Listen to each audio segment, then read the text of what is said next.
Hello दोस्तों, नमस्कार। मैं मुन्ना गुप्ता स्वागत करता हूं आपको अपने यूट्यूब चैनल पे। आज आपके साथ हम एक स्टोरी शेयर करने वाले हैं, क्योंकि आपको पता है जो लेसन चैप्टर हम लोग जो पढ़ाई करते हैं तो कुछ दिनों बाद वो भूल जाते हैं, लेकिन स्टोरियाँ कहानियाँ ऐसी चीज़ होती है जो हमको बहुत लंबे समय तक, बहुत दिनों तक याद रहती है। तो आइए स्टोरी के माध्यम से एक ऐसी लाइफ से रिलेटेड कहानी जानते हैं जिससे हमको बहुत कुछ सीखने को मिलेगी। तो चलिए स्टोरी के ऊपर चलते हैं।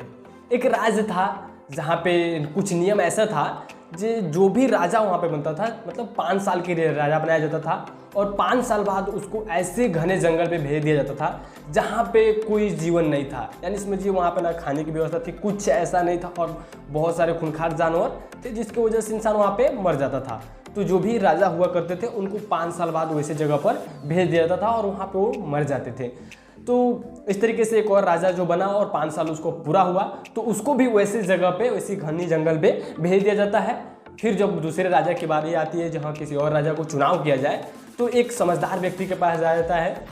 गांव के लोग देखते नहीं, एक व्यक्ति है जो कि बहुत समझदार है, जो बहुत बुद्धिमान होता है। तो उसके पास जाते हैं लोग और उसके पास जाने के बाद बोलते हैं लोग जी भाई आप मेरे राजा बन जाओ।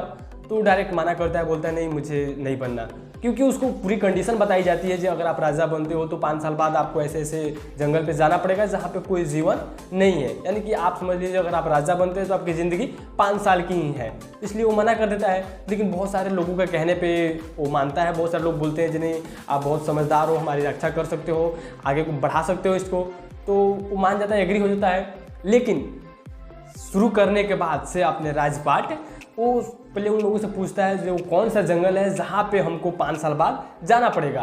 तो वहाँ पे उसको ले जाया जाता है। 3 दिन बाद वहाँ पे वो जाता है, बहुत सारे सेना को साथ में लेकर, हथियार वगैरह अपने जो सुरक्षा के लिए सारी चीज़ साथ में लेकर वहाँ पे जाता है। तो देखता क्या है, जो बहुत सारे बॉडी पड़े हुए हैं, यानी कि हड्डियाँ बहुत सारे राज्यों का जो पहले गए हुए हैं उनकी बहुत सारी हड्डियाँ पड़ी हुई हैं वहाँ पे, और बहुत सारे खतरनाक जानवर, बहुत घना जंगल। ये सारी चीज़ देखकर तो भयभीत होता है, लेकिन वो सोचता है वहाँ पे जो नहीं, हमको अब ऐसे 5 साल बाद इसी जंगल पे नहीं आना है। तो फिर वहीं से वो अपना दिमाग लगाता है। तो देखिए हम लोग को सीखने वाली बात यहीं से शुरू होती है।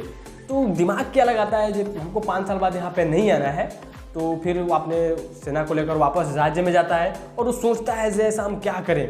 तो सोचने के बाद से बहुत सारी चीज़ सोचता है वो, और सोच के बाद से विचार करता है और फिर उस पर काम करता है। तो करता क्या है, जब पहले साल में, यानी कि जो 5 साल के लिए बना था, तो पहले साल में वो करता क्या है, जो वह जंगल को सफाई करवाता है।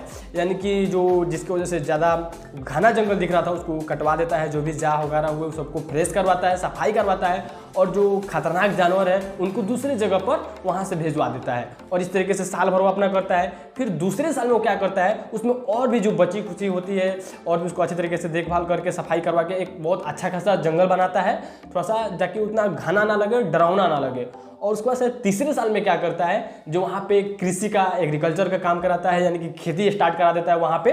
क्योंकि जो 2 सालों की मेहनत में उसने क्या किया होता है, जो वहाँ की सफाई करवा के थोड़ी सी बहुत अच्छा बना दिया होता है, जो वहाँ पे ज़िंदगी की कोई खतरा नहीं होती है जहाँ, तो वहाँ पे एग्रीकल्चर का काम शुरू कराता है तीसरे साल। उसके बाद से चौथे साल में क्या होता है, जब इतनी सारी सुविधा वहाँ पे जब हो जाती है, एग्रीकल्चर होने लगते हैं, तो लोग वहाँ पे रहना भी स्टार्ट कर देते हैं, बिल्डिंगें बनना स्टार्ट होती है, रोड बनने लगते हैं, और 5वें साल में सारा चीज़ कंप्लीट हो जाता है और वहाँ पे लोग अच्छे तरीके से रहने लगते हैं जब इतने सारी सुविधा वो प्रोवाइड करा देता है। तो उसके बाद से जब मतलब 5 साल पूरे होने वाले ही हैं, कुछ दिन बाकी ही रहते हैं, तभी वो जाके बोलता है राज्य से लोगों से जे हमको वहाँ पे भेज दिया जाए 5 साल के कंडीशन के अनुसार। ये पुग गया।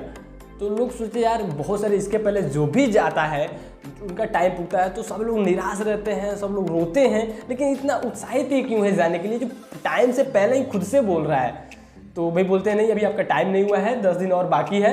तो चलिए 10 दिन जब पूछता है तो उस राजा को बुलाया जाता है और हाथी पे बैठा के, उसका जो नियम था तो उसको नहला धुला के अच्छे तरीके से रेडी करा के नाव के द्वारा उसको भेज दिया जाता है। तो लोग देखते हैं कि वो बहुत खुश मन से जा रहा है, तो लोग थोड़ा सा भयभीत भी होते हैं, भाई इतना खुश क्यों जा रहा है, सारा चीज़ जो भी गया आज तक रोते हुए गया, तो ये इतना खुश कैसे जा रहा है। तो उसके बाद से वो जाता है अपना जो भी 5 साल के अंदर अपना कलेक्ट किया होता है, जो भी पैसा वगैरह कलेक्ट किया होता है। क्योंकि देखिए 5 साल के अंदर वो क्या होता है, एक तो उस पर काम किया होता है जंगल के ऊपर, और उसके बाद से कुछ सेविंग्स भी किया होता है। अपना 5 साल के बाद की जो ज़िंदगी बितानी है उस चीज़ के लिए बहुत सारा चीज़ सेविंग किया रहता है 5 साल के अंदर ही, और अपना सारा चीज़ बहुत चीज़ कलेक्ट किया होता है, वो सारा चीज़ लेकर अपना वो चला जाता है और वहाँ पर अच्छी तरीके से ज़िंदगी बिताने लगता है। तो दोस्तों यहाँ पर हम लोग को सीखने की बात क्या है, देखिए कहीं ना कहीं उसको भी दिखा कि 5 साल बाद मेरी ज़िंदगी नहीं होने वाली है, तो उसने उस ज़िंदगी के ऊपर मेहनत करी। जैसे अब वही चीज़ अगर हम लोग अपने लाइफ के ऊपर देखें तो क्या होता है, हम लोग की भी जो 16 से लेकर 24 वर्ष तक की जो ज़िंदगी होती है, तो उस राजा के हिसाब से देखा जाए तो हम लोग क्या करते हैं, जो 16 से लेकर 24 की ज़िंदगी होती है तो हम लोग मौज मस्तिया में, खेल कूद में, ऐसे चीज़ों में फालतू में टाइम बिता देते हैं। लेकिन वो राजा क्या करता है, अपने 5 सालों में वो मेहनत करता है अपने फ्यूचर को लेकर, क्योंकि वो 5 साल वो चीज़ नहीं करता है जो दूसरे राजा ने की, जो उससे पहले राजा रहे वो 5 साल मौज मस्तियाँ करते थे। लेकिन वो राजा ने क्या किया, वो 5 साल मौज मस्ती नहीं किया, अपने 5 साल के बाद आने वाले फ्यूचर को लेकर अपने ऊपर काम किया, अपना सेविंग्स किया और वहाँ पर वो अपना जाकर सुखी जिंदगी जीने लगा। तो हमें यहाँ पे क्या करना चाहिए, हम लोग को इस चीज़ से सीखने को ये मिलता है जो हमारी भी ज़िंदगी कुछ इसी प्रकार से 16 से लेकर जो हमारी 24 वर्ष की ज़िंदगी होती है, तो हम लोग को मेहनत करने की ज़िंदगी है। हम अपने गोल्स को लेकर, हम अपने फ्यूचर को लेकर यहाँ पे प्लानिंग करके काम करने की ज़िंदगी है। हम लोग क्या करते हैं, इसमें बहुत सारे मौज मस्तियाँ करके ऐसे टाइम्स बिता देते हैं। इस मतलब तो इससे क्या होता है ना, जो टाइम बिता देते हैं तो आने वाली जो हमारी 24 वर्ष की बाद की जो समय होती है, जो आस्था होती है, वो खराब हो जाती है, या तो गरीबी में झेलना पड़ता है। यानी जिस तरीके से हम सोचे होते हैं उस हिसाब से हम नहीं बिताते हैं उस चीज़ को।